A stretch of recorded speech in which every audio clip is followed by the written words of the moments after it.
Hello and welcome to Dee Dee Blooms. In front of us here are a number of orchids that I got about a month ago at Ecuagenera Bonsall location. So Ecuagenera, which originated out of Ecuador, has a prominent location in Opapa, Florida, which I would love to visit someday. And in the past two and a half years, maybe 3 years, they opened a location here in Southern California in Bonsall. And there's some question about them staying in Southern California. That location looks like it will be closing down, but I heard there might be some further discussion about that. I am not in the know, I don't know. But when me and my friend heard that, we decided to head over to the nursery and see what they had left, you know, kind of thinking, well, there must be diminishing stock if they're going to close the location down. And we heard that there was some pretty good discounts going on.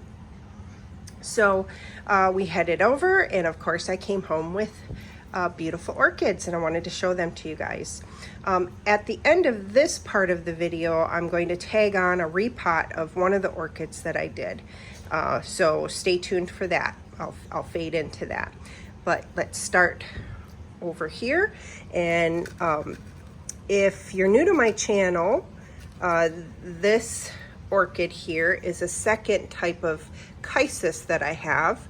I have another Chysis that has bloomed for me the past couple years, and I've got bloom videos for it, so I decided to try a different Chysis to add to my collection because I feel relatively successful. And this one is the species bractescens.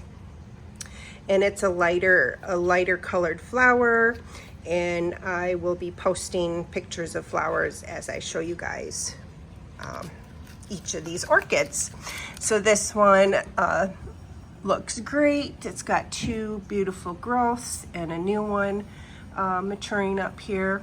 I have a feeling this is a division from a larger plant, and I bet it will be blooming in no time. Typically Chysis bloom from young new growths, so I'm pretty sure, not 100% sure, this one will not bloom because the growth is pretty well mature. And when I got it a month ago, the growth was half, if not 1/3 the size that it is now. And this one I will be growing out on my, out in Orchid Alley, my shade cloth side orchid growing space. And then I ended up getting 3 new Fragmipediums. I'll just pull all 3 of them out here. I need to find a better pot for this one. So I got these 3 new Fragmipediums. One is in spike. I don't know if it's gonna abort the spike. I feel a bud down in there, but time will tell. It's just kind of sat there for a month. So my guess is it's probably going to abort. But it's got a new fan growing off the side here, so it's turning into a multi-fanned plant, which will gain strength. And this is Tomodachi Camila. And so while we were visiting, I was looking up the flowers, trying to get different colored ones. So hopefully I'm posting the flower picture now. The next one I got has a lot of multi-growth fans here. Very vigorous, it seems to me. And so far so good, growing for a month. This is Incan Treasure, which is longifolium crossed with Cavachii, or Cavachii, not sure how to official pronunciation. It's been growing well. The new leaves maturing since I've had it are crisp green, just beautiful. And then the third Fragmipedium I got is also multi-fanned. This is Mini Grande, and that is Persei crossed with Humboldtii. Those are two, I think this is a primary hybrid, which is two species, direct species that grow out in the wild. I think they cross them. And we have all these fans. I want to leave a little time for a picture. See what the blooms will hopefully look like. I have a few other Fragmipediums, and one regularly blooms for me. The other two have never bloomed, and they're really skinny leafed ones compared to the one that blooms for me regularly is like this kind of more of a strap leaf, where the other two I have are half the width of these leaves. So I wonder if I might have more success with these, but I'm still not giving up on the tinier leaved ones. Next, I got Dendrobium. I don't know, the pertness of it, the compactness of it, it just kind of spoke to me. For all I know, it's going to grow into a huge monster, but it has multiple growths. And this is Sherry Abe. Hybrido means hybrid in Spanish, so I've learned that. So the hybrid is Dendrobium Sherry Abe. Very pretty.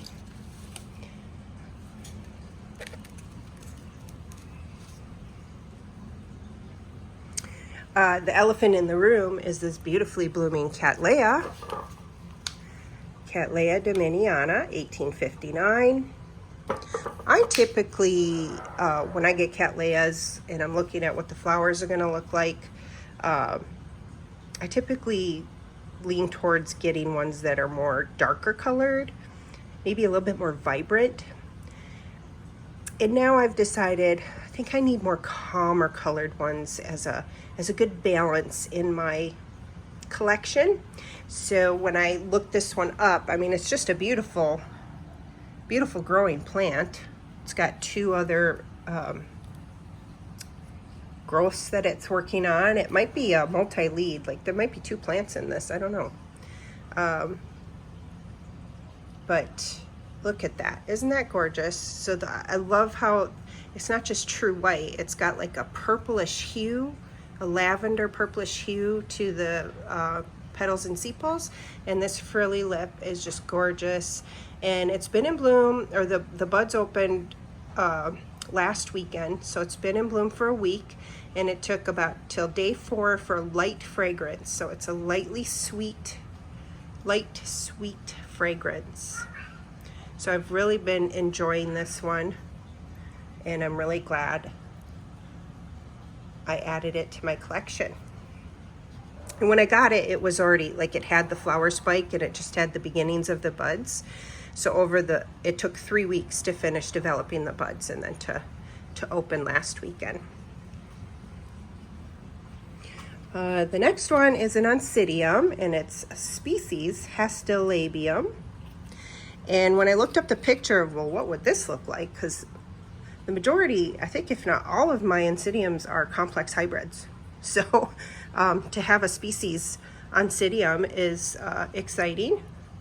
And it has these two beautiful flower spikes. Over the past month, it's been little by little growing the flower spikes, and now buds are actually starting to fully develop. So anytime I'm hoping to get the actual flowers. But when I looked up online what the flowers are going to look like, and I'm going to post a picture, boy, I was excited. I was like, oh, I need this in my collection. That is just gorgeous. And it had 2 previous flower spikes. So it's a small, it must be a division. I think it's a division that's establishing, because I don't see any other smaller pseudobulbs. I just have these 2 pseudobulbs. And very excited for this.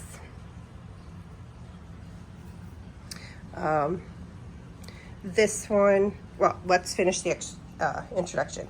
And then the last one here in front of us, remember I've got one more orchid that I repotted, and I filmed the repotting, so stay tuned for that. It'll fade into that section of it. This is Epidendrum Panama Ruby, and my friend pointed it out to me, and I was like, holy crud, I really was excited to get this one.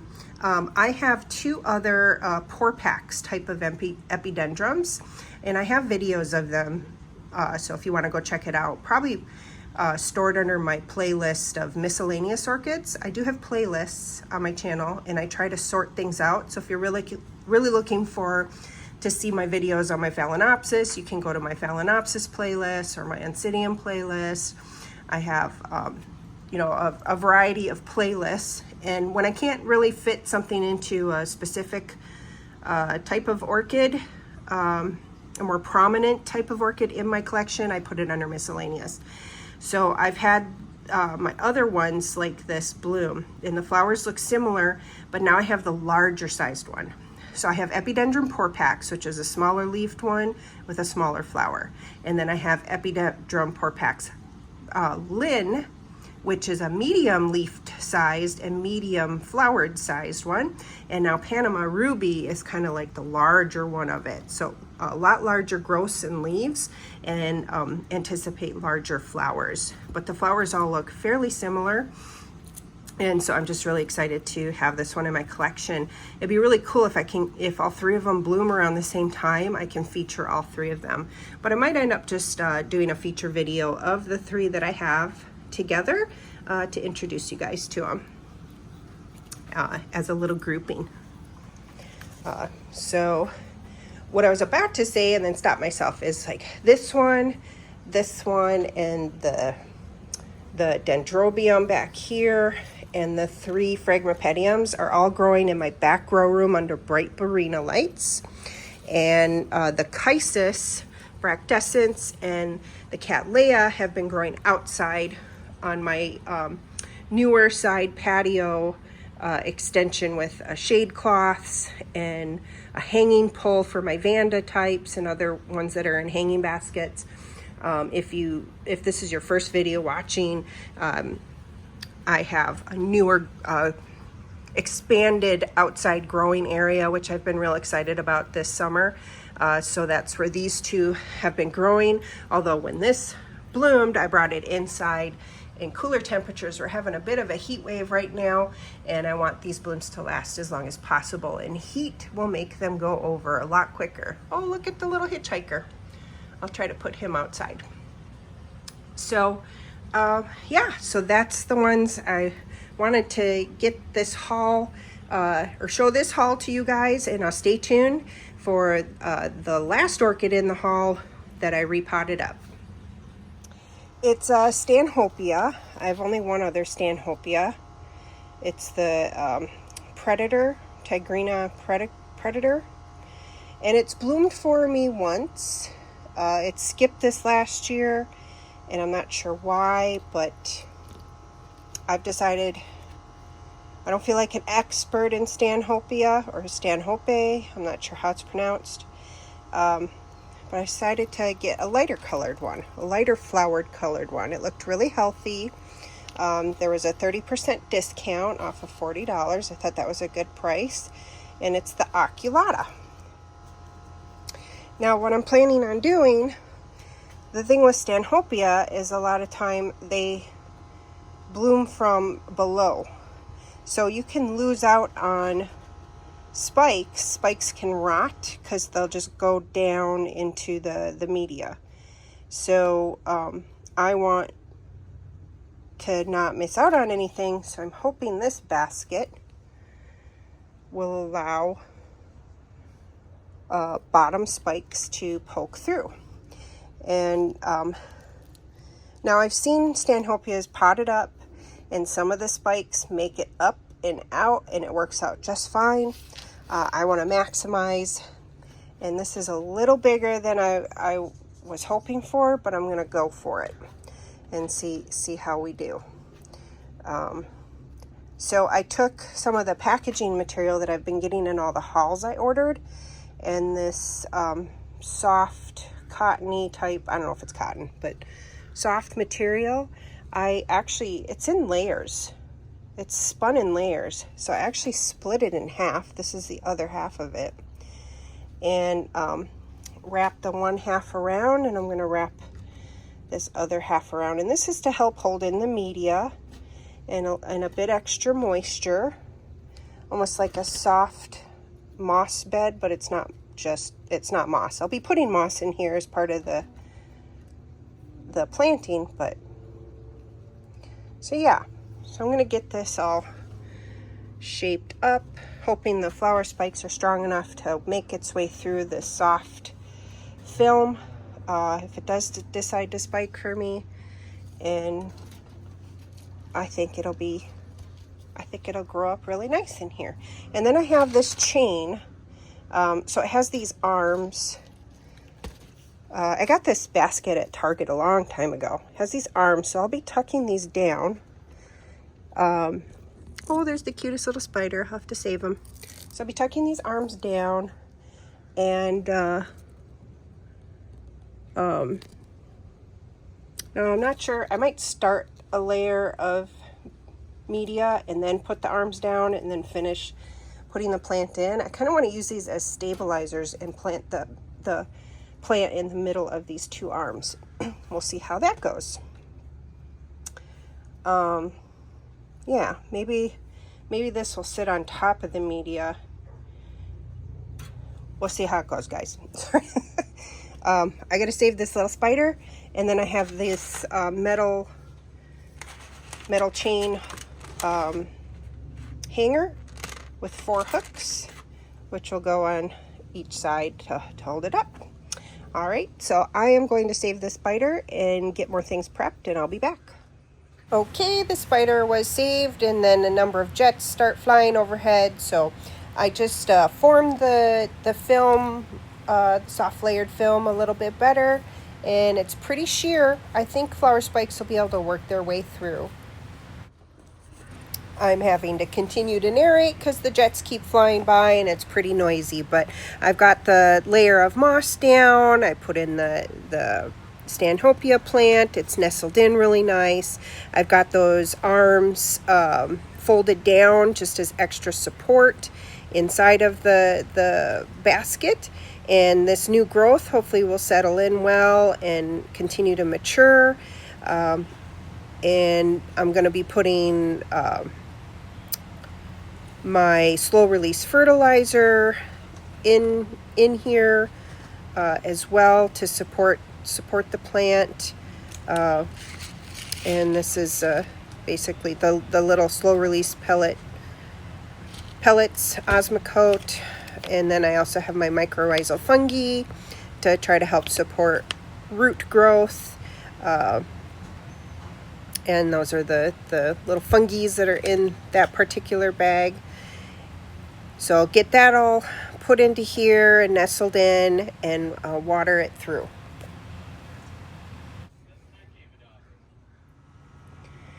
Okay, so I've got this one all potted up. I think it looks great. It'll be interesting to see. I've got the little name tag here. It'll be interesting to see how this does in this basket. I have another one of these little baskets, and I'm tempted to figure out another Stanhopea. So we'll see if that happens. Sorry for the loud plane noise. But yeah, I'm really hoping this will be happening here. Put lots of moss intermingled with a little bit of bark within the moss, and then a good solid top layer of bark. And this is my other Stanhopea. I've had it for a number of years. If you want to see the blooms, this is the Tyrina Predator. If you want to see the blooms, they were beautiful, smelled amazing. It was in the middle of me having COVID. But I managed to get a video of the blooms, and it's seen better days. The two newest growths is this one. It's starting to brown the tips. I think I keep this on too dry, or I keep it too dry. Here's the other new growth. So it has 2 directions of growth. And this spring so far I have not seen any new growth, but maybe I'm forgetting when exactly this will put out its new growths. Maybe it's more into the summertime. And then I put a little section of which one is this?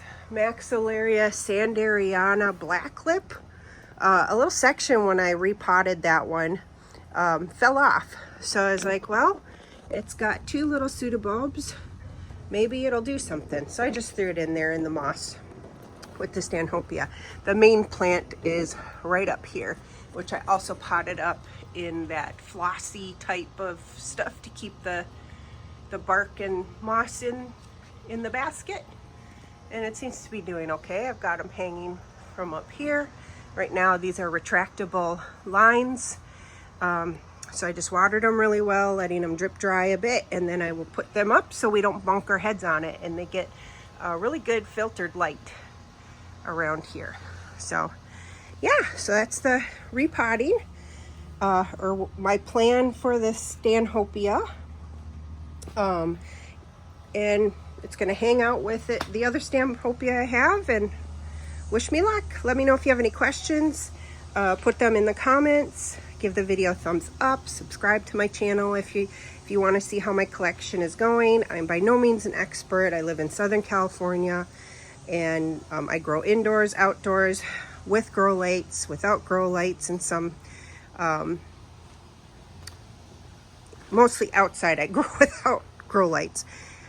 Pretty much, I guess, everything indoors, the majority of it, 90% of it, is under some form of supplemental grow light, as well as the natural light coming in to the windows that the indoor orchids might be near. But if you're interested in my channel, subscribe. You can see how my collection is evolving, and little projects that I'm doing, repots, hauls. I'm trying to solidify my ideas to mount some of my orchids to a couple trees I have in my backyard. So I'm hoping to post some videos about that. So lots of fun stuff in the future. But thank you so much for joining me, and I hope to see you in the next video.